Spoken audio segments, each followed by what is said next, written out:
Friends, I want to talk with you today about the spiritual cost of self-betrayal. And I'm going to share with you the story of my first kiss. So this happened 22 years ago. I was 16 years old. And my family went on a trip to Disney World.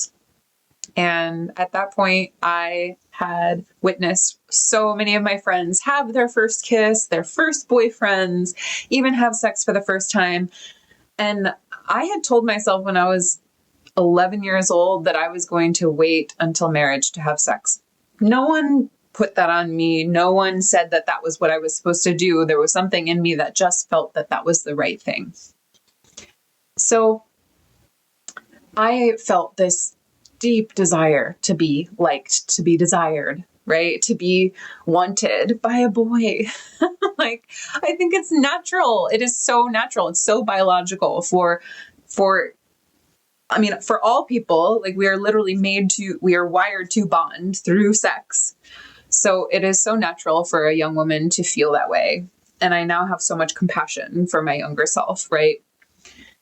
So there's a boy who is playing water volleyball in a pool not too far away from me while I'm sitting and writing a postcard to one of my best friends. And I remember saying something on the postcard like, I think my life is about to change, because I heard this boy say that he was from Connecticut, which is my home state. And so Alyssa, with her magical imagination and excitement and sense of like, wow, what a coincidence, what a synchronicity, my ears perked up. Oh my gosh, he's from Connecticut. And he was cute. And so I, in a moment of boldness, went up to him as he was starting to leave, because I had a split-second decision to make, right? Do I just let this moment pass by, or is this my moment? I'm on vacation. Like, who knows what will happen? And so he starts to walk away, and I say, hey. And he turns around, and I said, I just heard you say that you're from Connecticut. I am too. Turns out we were from the towns right next to each other. So from there, we ended up taking a walk and talking, and my goodness, I was this little artist girl, right? Artist, volunteer, like not in the realm of sports at all. And he was an athlete. And so even that just felt very like, whoa, so new for me to be even interacting with a football player. Oh my gosh. So oh gosh. And you should also know that I had recently lost a lot of weight. So my confidence was starting to like pick up. And I think in that moment, I just felt this boldness and this readiness to sort of like put myself in the ring. Goodness gracious. So we walked and talked for a while, and I believe it was the following night, we ended up meeting up like every day after that. Our families were going to be in Walt Disney World for the same amount of time.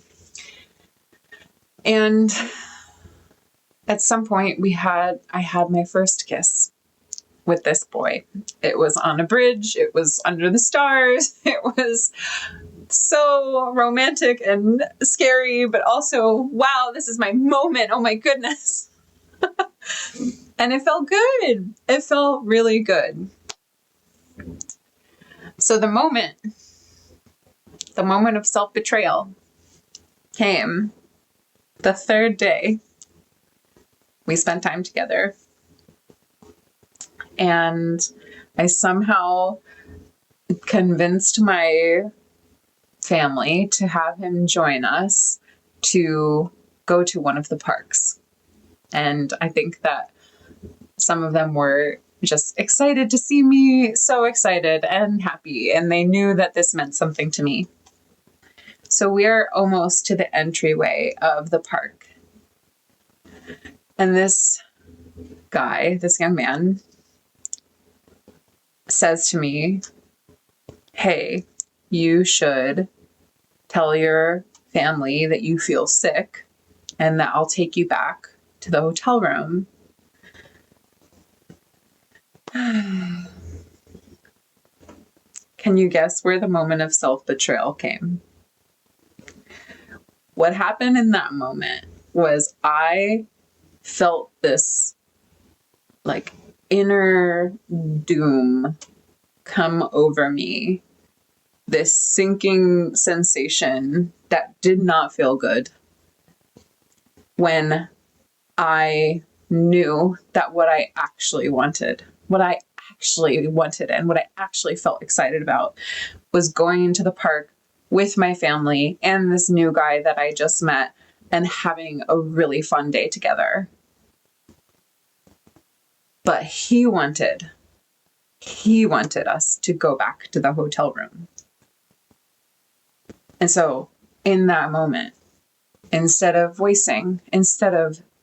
locating what is it that Alyssa really actually desires, right? And giving voice to that, I went along with what he wanted. I went along with what he wanted. And that did not serve me. And it didn't serve him either. Because what serves, side note, is the truth. That is what is in highest service. And I betrayed myself in that moment. And so we went back to the hotel room. And what happened was I wasn't ready to have sex. And he wanted to. And I feel very lucky, blessed that he wasn't going to force himself on me, but the way that he acted was, it didn't feel good because he clearly wanted to be sexual and I wasn't ready for that. And I felt so trapped in that hotel room. I didn't know how to give voice to what I needed and wanted. And it was like I lost my voice in that initial incident. In that initial incident when what I actually wanted was to go enjoy this day with my family and him. And I did what he wanted instead.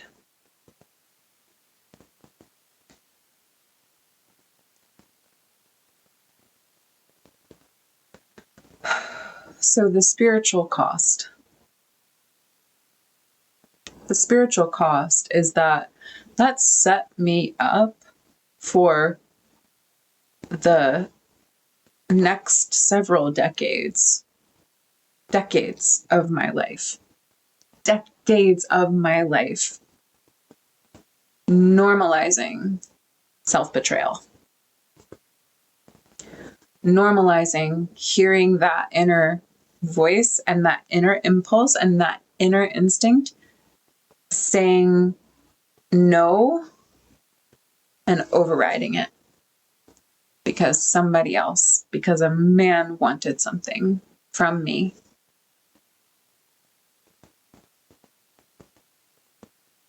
The amount of pain that I now see I put myself through by not listening to that instinct.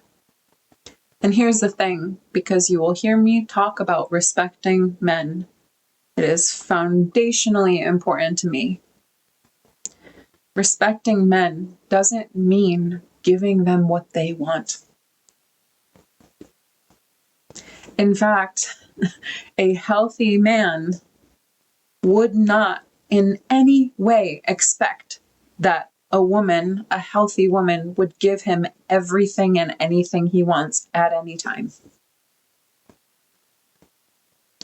And especially in the early part of relationship,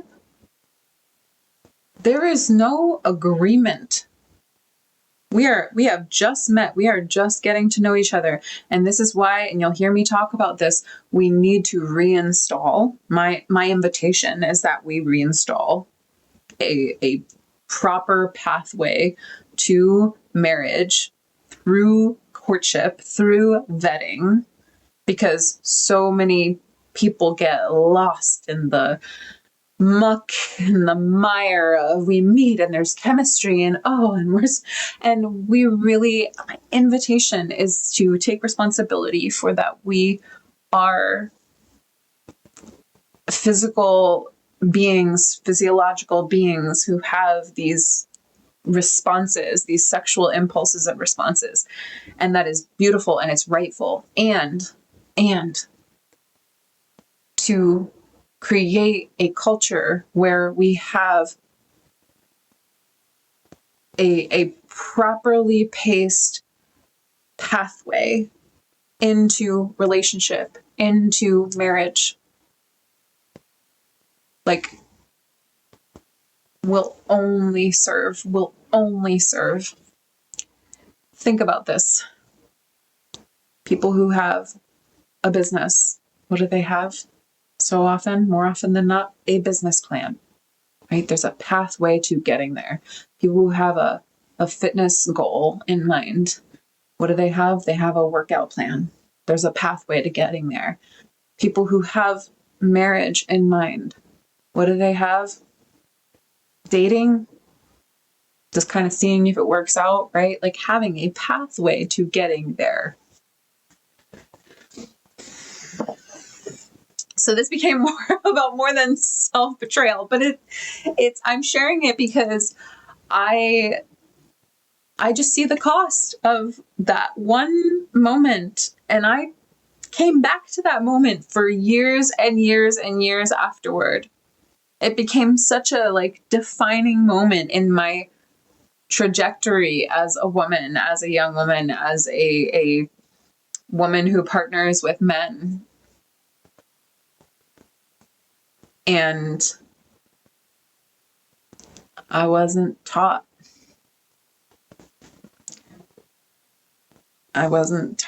that that instinct and that voice deserves to be heard.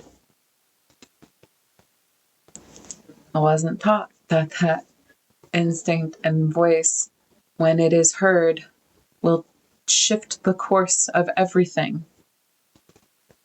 Right? I could have said that. And I could have said that I wanted to go to the park. I wanted to enjoy this day together. Right? And if he really wasn't into it, he might have left. And if he really wanted to spend more time with me, then he might have come along and we might have enjoyed a day together. But I knew that on some level, it wasn't the right thing. It wasn't the healthy choice for me to go back to that hotel room. And I did anyway.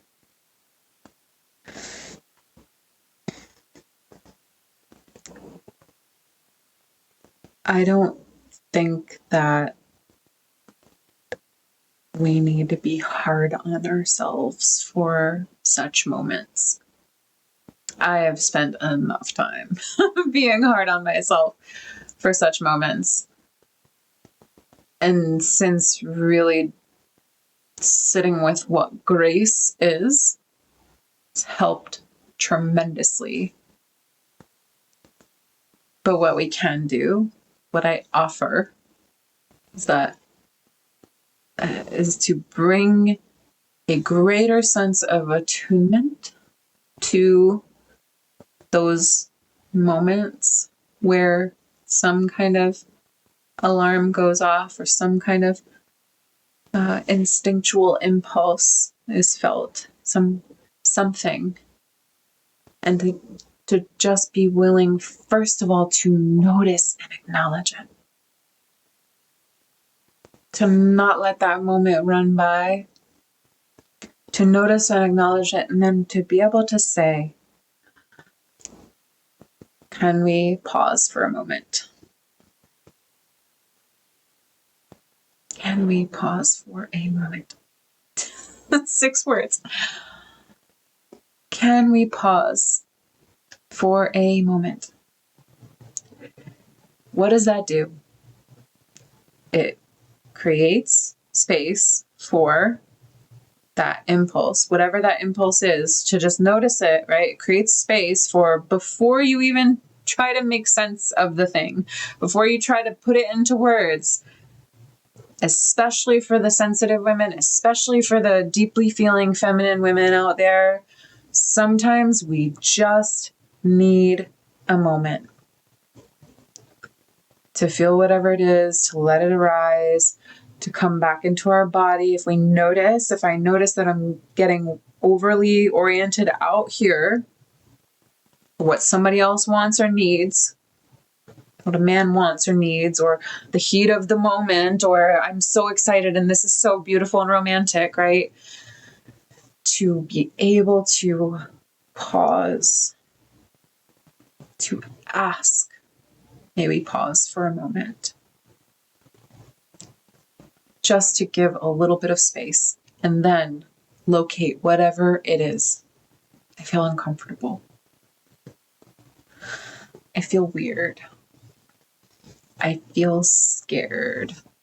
Especially using I feel words. This is especially for the women. I feel anxious. Right? What this does, it helps us orient back into the body. And then from there, we can make a choice about what to say. Oh, I don't know if I want to do that. I feel scared. I don't know if I want to do that. I need a moment. I feel scared. That doesn't feel good to me. Can we pause? Right? I'm sharing this because I know how many women have not been taught the art of truly checking in with their body's signals.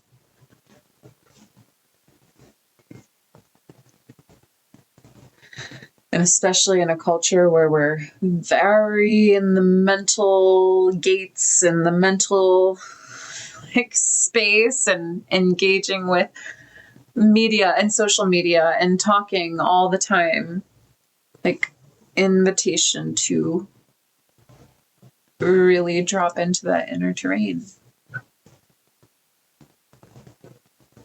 That the body is the safest place to be. This is where it all begins. This is where all of our choices unfold. And so I have come to peace with this moment, with this boy.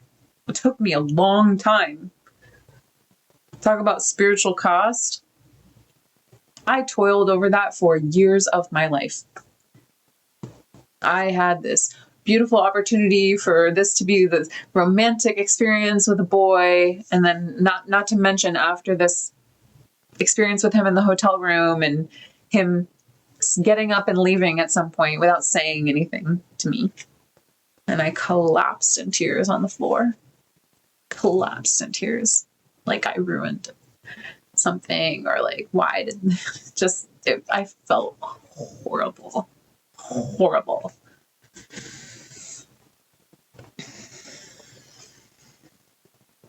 And that, like I said, impacted me for decades, how I related to men and how I related to my own sexuality and overriding my impulses in so many situations, and then becoming addicted to the high sensation experiences, right? Porn and BDSM practices and high sensation sexual spaces, like almost like I had overridden myself and betrayed myself so much that I convinced myself that accessing all these different ways of engaging with sexuality and with men was like, it was like me seeking to feel myself again. But it would have never led to the deeper sense that I have now here in my own body. I mean, I learned what I learned, and I'm glad I'm here now, but I look and I'm like, wow, I could have, one wonders, could this all have been different had I, in that moment, just went with my family?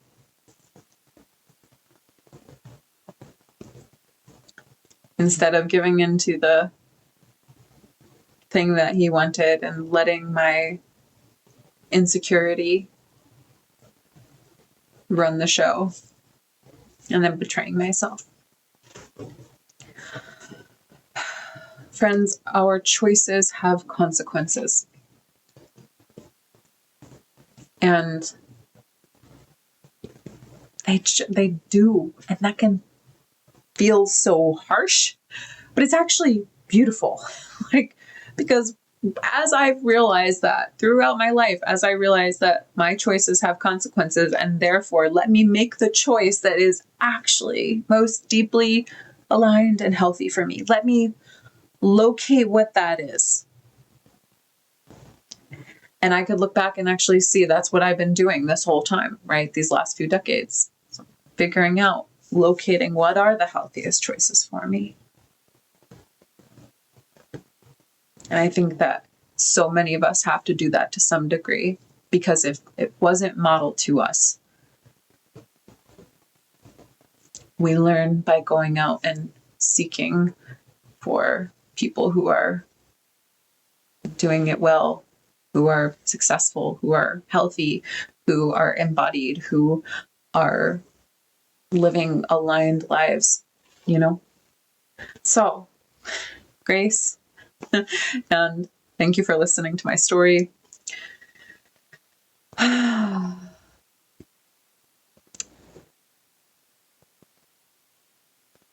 The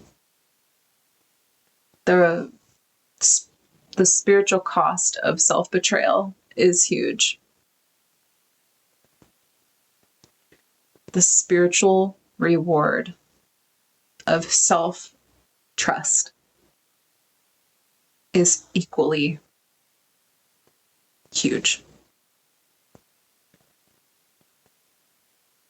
And we get to begin to repair that trust with ourselves in any moment. I can repair that trust with myself in any moment I choose.